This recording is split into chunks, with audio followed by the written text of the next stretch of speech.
today to begin to filibuster John Brennan's nomination for the CIA. I will speak until I can no longer speak.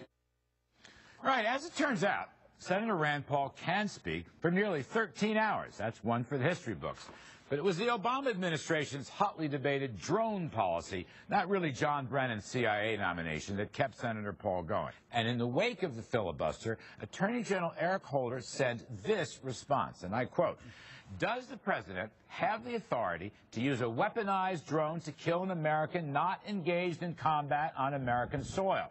The answer to that question is no, end quote. I believe that's what Senator Rand Paul wanted. But the controversy appears not to be over. Neither is the political battle. Joining us now is Kevin Williamson, National Review.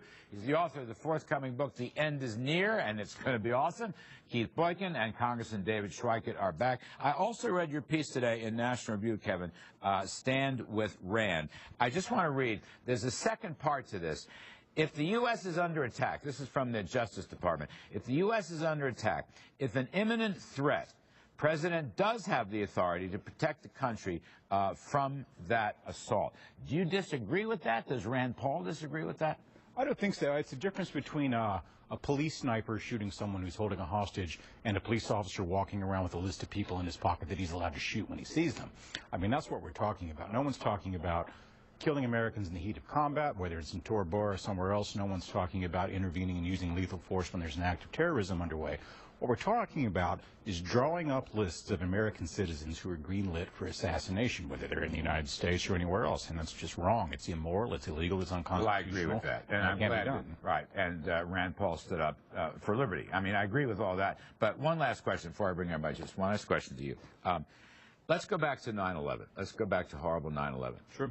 If al-Qaeda had landed, besides blowing up the World Trade Center, if they had landed, I don't know, brigades or troops or whatever they land, wouldn't we have the right to use drones and everything else to just kill them because they are enemy combatants right here on American soil? Yeah, I don't think, I mean, it's the same principle as a crime in progress. I mean, there are times when you have to use lethal force to stop something from happening. But that's not what we're doing. We're killing people at breakfast. We're drawing up lists of people, including American citizens. We're not talking about killing people during combat while they're carrying out an act of terrorism or anything else. We're talking about following them around and killing them. Is that how you straight up assassination? Is that how you see it?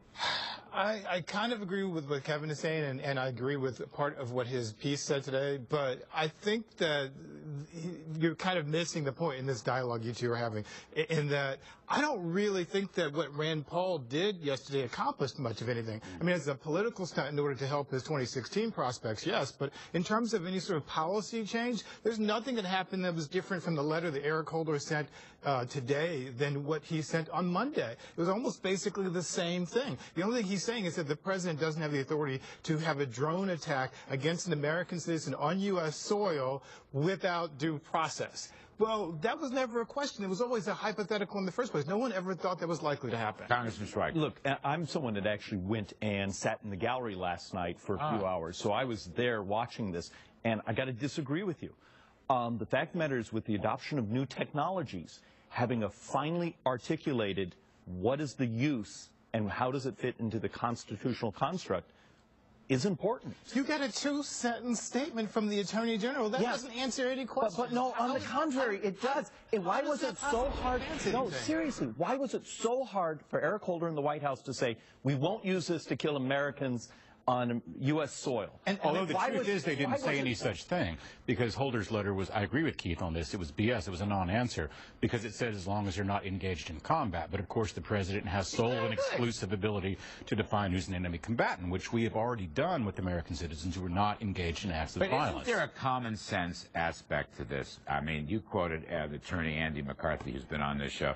I mean, you know whether someone is a combatant or not. You just know. Well, but feelings, just knowing, does not necessarily fit with the law. And that's why you need a law, not a statement from the Attorney General. That does nothing. It accomplishes absolutely nothing. And if Republicans are going to hold up the business of the United States Senate on that and then go ahead and do it because Attorney General Holder issues a two-sentence statement, it shows the hypocrisy of the whole stuff. Although, Larry, I have to say, if we have a member of Congress here who says he trusts the government to act responsibly and prudently, I'm going to reach over there and choke him because he knows it's not true. But there is, Larry, this is, and you just touched question something that drives me a little to distraction, Yeah. and that is, if this were 2007, 2008, when the left was absolutely apoplectic at the previous president, And I'm would still you, apoplectic but about would it you at have this said the same president. thing? But think about it. This is, but this president. Oh no, stop. right is This the chance this to- president is the one that I'm going to close Guantanamo Bay. I'm going to stop the extraordinary dictatorship. I We have oppose a all that, president too. now I think he's that wrong may be against his engaging in. No, these are good points. Yeah, I mean, this is grist for another segment. All right, it's grist Yeah. for another segment. I do respect Senator Paul for his promotion of liberty. I just think we kind of would know whether they're enemy combatants or not. Anyway, Kevin Williamson, thank you very much. We appreciate it. Now, we're going to go to the energy boom in America.